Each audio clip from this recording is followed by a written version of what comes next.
Le geste et la parole, à Laurent Achard et à Louis Korecki. En exergue, soyez pas con, allez voir Othon. Marguerite Duras dans Politique Hebdo le 14 janvier 1971. D'abord, il y a ce panneau. On s'en fiche. Non, on ne s'en fiche pas. Parce qu'il relie le film aux autres, parce que le panoramique, c'est Straub, c'est Grémignon. On s'en fiche, petit, vraiment. Et parce qu'il relie la mère à l'enfant. Ce qui relie la mère à l'enfant, ce n'est pas un panneau, c'est un geste. Mais un panneau est un geste, bien plus qu'une affaire de morale. Ensuite, il y a cette phrase « Je ne veux pas aller à l'école parce que je ne veux pas apprendre ce que je ne sais pas ». Le texte exact, c'est « Je ne retournerai plus à l'école ». Pourquoi ? Parce qu'à l'école, on m'apprend des choses que je ne sais pas. Avec les Straub, il faut de l'exactitude, de la précision.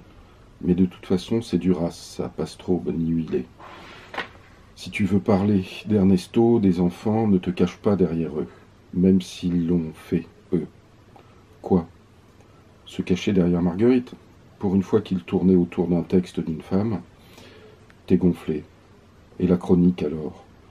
De toute façon, ce qui compte à ce moment-là, petit, ce n'est pas ce que dit le gamin, c'est qu'il le chante comme une comptine. Tu veux dire que ce qui est dit, c'est Duras, la façon dont c'est dit, c'est Straub et Huillet ? C'est un rien caricatural, mais tu commences à chauffer. Quand tu écoutes le film, tu vois les petits traits colorés de Daniel sur le texte, la scansion dessinée, le chant de tout leur film, la syncope. Mais quand Ernesto nomme le réel, un bonhomme, un crime, un ballon de football, une pomme de terre, et la terre, eh bien, là encore ce qui est dit, eh bien ce que tu vois, ou pas. Et que c'est déjà l'enfant Ernesto ? Rien, vous n'avez qu'à le regarder. Parole, parole, Dalida aurait été parfaite. Tu dis n'importe quoi. Non, c'est un film drôle en même temps qu'émouvant, comme Dalida. Ne te fie pas aux apparences. Ernesto n'est pas un crétin. La photo de Mitterrand n'est pas Mitterrand, mais Straub et Huillet, c'est Lubitsch et McCarré. Ne me demande pas qui est lequel.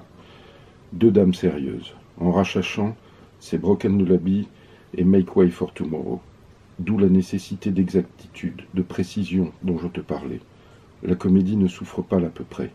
Comme la chanson, rythme, syncope, once more. D'accord, mais c'est aussi un film politique, résistant, un point brandi, une exigence. Un point brandi ? Non, mais presque. La menace du point brandi. Mais tu as raison, cette menace vaut le geste ici.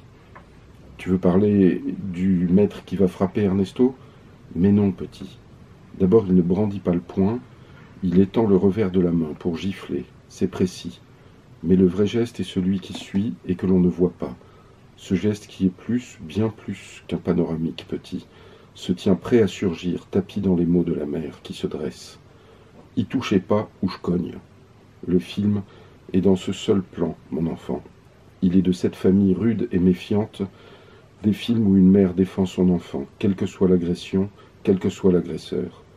Quand elle bondit pour faire barrière, c'est déchirant comme le dernier plan de Sancho Daioud, comme le silence de Juanina Moore lorsque Suzanne Conner ne veut pas la reconnaître, cette mère noire devant ceux qui la croient blanche. Ça prend aux tripes et au cœur, petit, là où se forment musique et chanson.